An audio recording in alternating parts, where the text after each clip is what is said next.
Yay! Yay! We did it. We did it live. Hi. Welcome. Welcome. I'm Moon. Yes. I'm Janet Raptis. I am here with my beloved Ina Lucas, and I am an energy healer, quantum creatrix, divine feminine channel, and Ina. I am a shamanic channel. I channel a collective called the Alchemists, and along with Janet Raptis, we both work in the world of accessing deeper intuitive gifts and healings from this lifetime, from all lifetimes, peeling back the layers. To the remembrance of who we really are, right? Hey, Emily. And so we are super excited to be here with you today. We want to talk and share about the upcoming new moon in Cancer, which is just in a couple days, because it is, oh, so funny. I just started talking about it and my hands are on fire. My palms are like sweating. And so there is a lot of energy here in this. There's a lot of energy in this new moon in Cancer. I mean, we've just come through a really intense cosmic period. We had eclipses. We had Mercury in retrograde, which actually Mercury's shadow just ended today. So we're like done with that for a minute. It was like deep soul searching shadow work. Like it was intense, right? And so we're entering now into sort of coming out of that. And this is a really, really powerful portal that we're in for setting new intentions that will manifest over the next 6 months. Mm-hmm. Mm-hmm. And here we are in the sun sign of Cancer, and coming into Friday's new moon in Cancer. So we really are in this huge period of Cancerian energy, and it just so happens that I am a Cancer sun and Miss Janet the Cancer moon. Cancer rising. Cancer rising. And so we are both very much in. We're very familiar. Very. With the energy of Cancer, and we just want to talk a bit about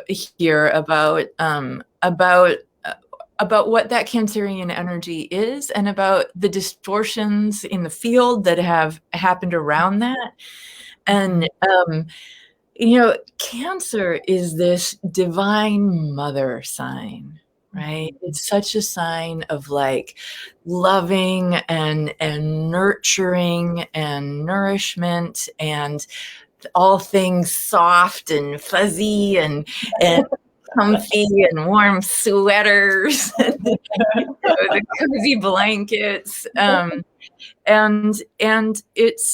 it's a very sensitive sign. It's a water sign, so it's also very psychic and intuitive and so emotional. I think Cancers are probably one of the most emotional signs on the chart, right? And so when you're that emotional and soft and sensitive inside, if you don't have an emotional boundary, if you don't have that shell, that Cancer crab medicine shell, you're so vulnerable. And there's this whole thing with the healthy boundaries. Like, of course, crabs, crustaceans have a boundary that, have a shell that keep them protected in the most beautiful and healthy ways. And part of what we want to talk about here is what happens when you don't have those healthy boundaries as someone who is a nurturer and someone who gives. And even if you're not a Cancer, like this archetype applies to so many of us. And so the shadow side of that is the martyr, and the the over giving, and being so much in service and putting other people's needs first, and then not taking care of your own needs and getting resentful because of it. Yeah. What I call the resentor energy. Yeah. And this is, so whether you, like Ina just said, whether you identify, whether you are, Cancer sign, Cancer rising, Cancer, like whether or not Cancer features predominantly in your chart, it's in your chart somewhere. Mm-hmm. And you are still a human being living a human experience. And the archetype of the Divine Mother, which Cancer is the Divine Mother of the zodiac. Now, the archetype of the Divine Mother is the first archetype.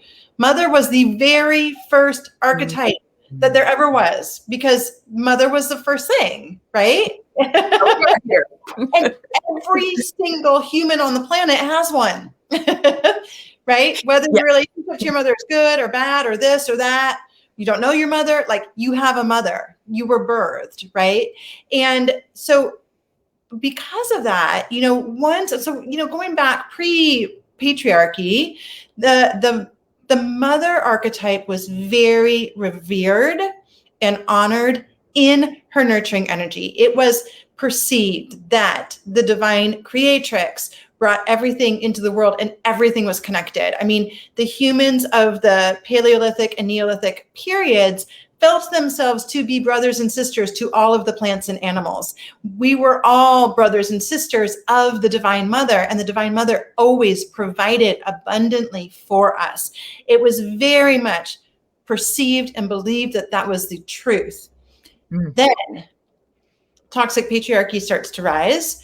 And what happened was that in that experience, men, there was in the Divine Mother, there was a triple goddess energy. We had the dark moon crescent, the dark new moon, which was what we're in right now, the full moon.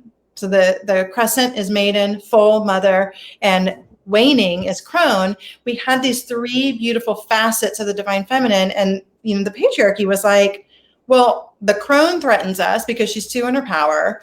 The maiden is sort of just there for us to kind of pluck at.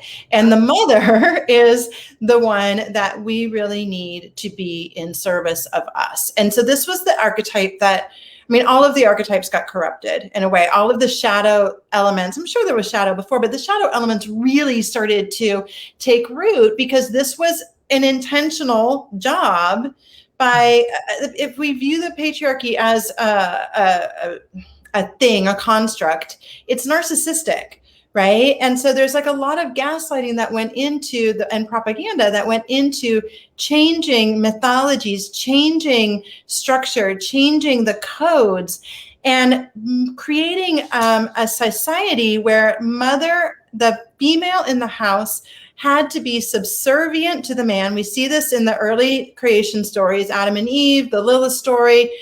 We see these stories where all of a sudden woman is subservient to the man and has to really ingratiate herself to the man, take care of the man, take care of the children at the expense of herself for fear of being cast out. There are cast out. These are exile stories, right? Of women being cast out for not obeying the law of man.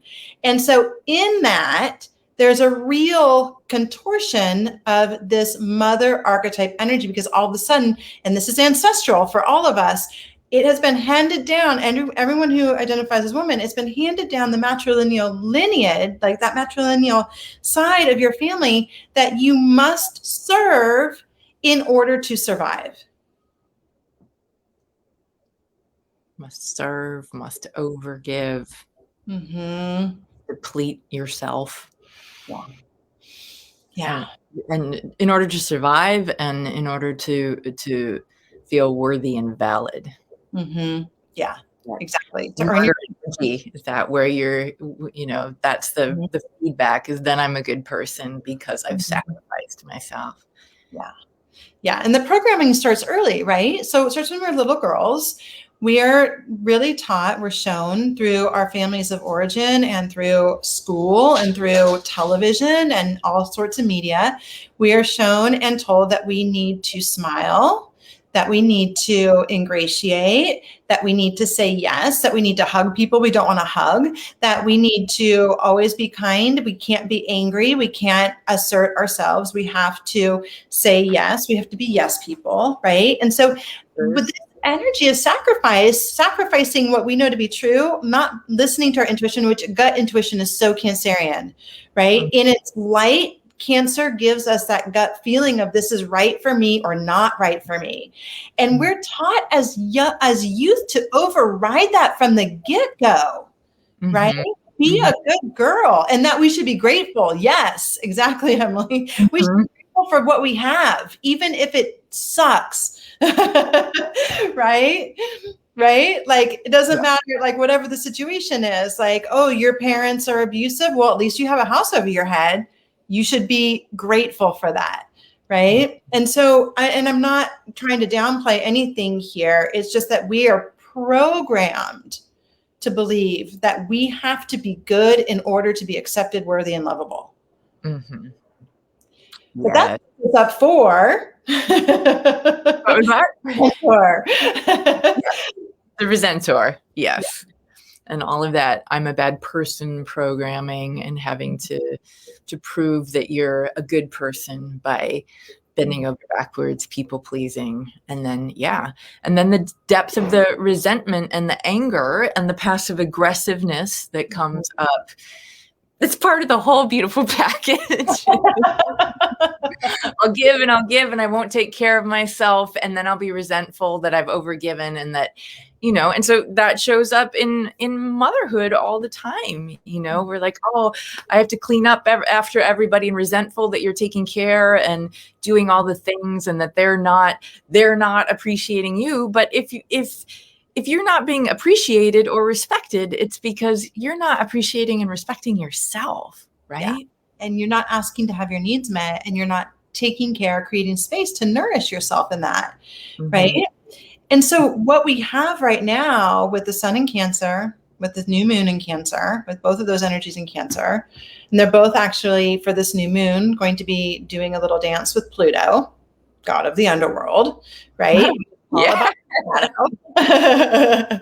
And this is going to be a really, really ripe and ample time to step into radical self-care. Like, this is a calling. Like, we need this so much right now because, look, Ina and I have both done tons of healing around this. So we really get this. We really get this. So we have been deep into both sides of this archetype. But sacrifice and martyrdom, and it has like no place in a new paradigm. It is all programming from a toxic patriarchal system that wants to keep us oppressed, right? Because in keeping us oppressed and on this hamster wheel of ingratiating service, our power is diminished. And so, but when we take care of ourselves and when we center ourselves, when we show up and ask for what we need and assert ourselves and assert our needs, we threaten the structure that is in place. And that scares the F out of the men that are actively manipulating the patriarchal structure right now. Right. And that's not all men. I want to be clear. We're both talking about toxic patriarchal structure we've grown up in, that has been oppressing all of us and all of our sisters and right, all of the women on the planet right now. Well, maybe not all of them, most of them. Yes. Yeah. So we have this huge opportunity and this huge window in this moon to create new ways, to create new cycles, and to and to take vows of no longer disrespecting ourselves, and choosing to to get our needs met while other people get their needs met too, and moving out of isolation and into community. And that's the thing, it is a win-win-win. Everybody gets to get their needs met and suffer alone. Yeah. Yeah. So one of the things that women used to really do together, going back now, over a couple thousand years ago, is that they, during the dark moon time, when at the time all the women bled at the same time, and so they would go into menstrual hunts together, what Anita Diamante in her novel called The Red Tent. They would go into these menstrual hunts together, and think about that. Like when we think about the Cancer energy, right? So Cancer's got a shell, right? The crab's got a shell. The tent is like a womb energy, and it really is resonant with the caves. Like when women were living and thriving in caves, I mean, cave is one of the most profound symbols of the womb and the vulva and the entire female terrain, right? And entering into the womb is safety, nurturing, nesting, right? Being held, being loved, being honored. And the tent created the same sort of atmosphere. So for 3 to 5 days out of every month, the women would retreat. They would like leave the men, right? And this was even after patriarchy started to take a hold, right? As there was a transition. A lot of this tent experience was pre-patriarchy, and through the transition, as monotheism was starting to take root, the women would go into the tents. They would practice their goddess worship, and they would connect with the goddess, and they would connect with one another. And men had to like fend for themselves for 3 to 5 days, while the women sat in deep healing nourishment with one another. So they like astral traveled, they practiced hypnosis. I mean, we have evidence of all of this. They like prophesied, like they were thought to be their most wise and their most prophetic while they were bleeding, because the blood was considered wise blood from the divine feminine. And so they would go into these places and enter into trance states with one another, hold one another, nourish one another, all in this boundaried space, right? Where they could connect and go deep with one another. And be held in their psychic powers. And so those psychic intuitive powers, like, look how powerful that is. Like they're coming together in their power. So of course it's like, oh, taking that power away, Yes.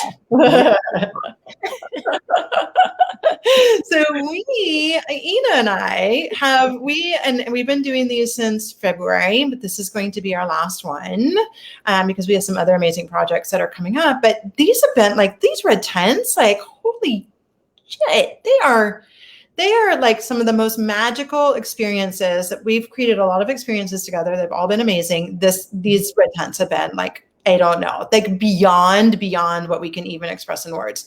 The power of them is so profound because we create this space where we come together in community. So it's almost like every red tent is a Cancer experience, right? Cancer archetype experience. We sit in the womb of the Divine Mother and we connect to our ancestors. We connect to our soul lineage. We call in the women of our lineages who were in that space with one another. And so they're there with us and they're healing with us. And they're showing us what we need to know. And we journey. It is a journey through the psyche to heal limiting beliefs, to heal defenses, to heal the ancestral lineage, to heal the soul lineage on each of the topics, and we always work with the energy of each new moon. And so with this red tent that we are hosting tomorrow night, we're going deep into the shadow of Cancer and using the light of Cancer, the love and the nourishment and the connection. And I mean, the sensitivity, all of it, to hold one another in this space of deep and profound transformation.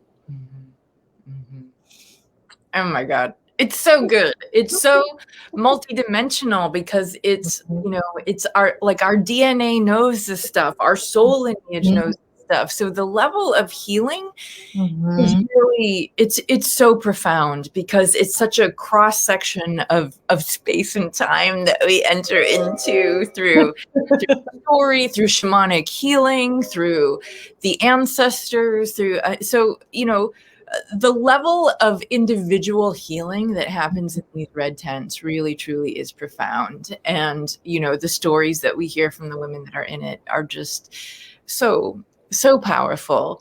And this is our last one. And it's nurturing, nourishing, loving, healing one. So come play with us if you would like to be held in the deep embrace of the tent and to be held in that space with your sisters. If you run any of those, not getting your needs met, martyr energy, over giving, if you just need to be refueled and replenished, but at a deep healing root level of where that lack of replenishment and getting your needs met is coming from, this is a red tent that you don't want to miss. Yeah, exactly. And so we really want to invite you. The tent is pitched. We really want to invite you to join us in this most magical experience. And as Ina said, like really get to the root of why if this is something that you resonate with, if this is something that's been a part of your experience and is diminishing your light as a result, this is a real opportunity to get in there and to turn that light back up. And really, these are hugely transformative experiences. And so we will post the link in the comment section here. If you have questions about any of this, about the energy of Cancer, about the energy of the new moon, about the tent experience, or any comments, throw them in here. We will definitely get back to you. I love that Emily is talking about a movie called Let's Fucking Go on HBO Max about the women's soccer team fighting to get equal pay. There is a lot of divine feminine energy in women's soccer. There is there is some serious divine feminine energy that is really helping all of us to transform some things, right? Like equal pay is more than just equal pay. It's equal visibility. It's being seen in your fullness, right? When we don't receive equal pay, we are not being seen in our fullness, right? That is a part of that same patriarchal structure that is pushing you aside and pushing you down and oppressing you and saying you're not as important, right? So this is really all of this is about, as we nurture and nourish ourselves, we become more visible, we become more pronounced, we become more willing to assert ourselves, we become more willing to ask for what we need. And this is what this is about. Mm-hmm. Yes. Yeah. Yes. So join us in the tent if this speaks to you. We would love to have you. And gosh, and just sending you so much love and appreciation. Yes. Happy new moon in Cancer. Do things that are self-loving and self-nurturing. Yeah, even if no matter what, do something self-loving and self-nurturing. I'm going to be posting a ritual on my IG page tomorrow morning, that you can use to connect into the energy as well. But do something really loving for yourself, because you know what? You fucking deserve it. Yes, you do. You do. And if you can't make the tent live, but you're feeling this, please still register, because the recording is still just as potent and so worth it. And this may be one you want to watch multiple times down the road when you need to refill your cup. So it's a good one to have. Yeah, in your healing library. Yeah. Awesome. Thank you all so much. Thank you, everybody. Love you. Bye. Bye.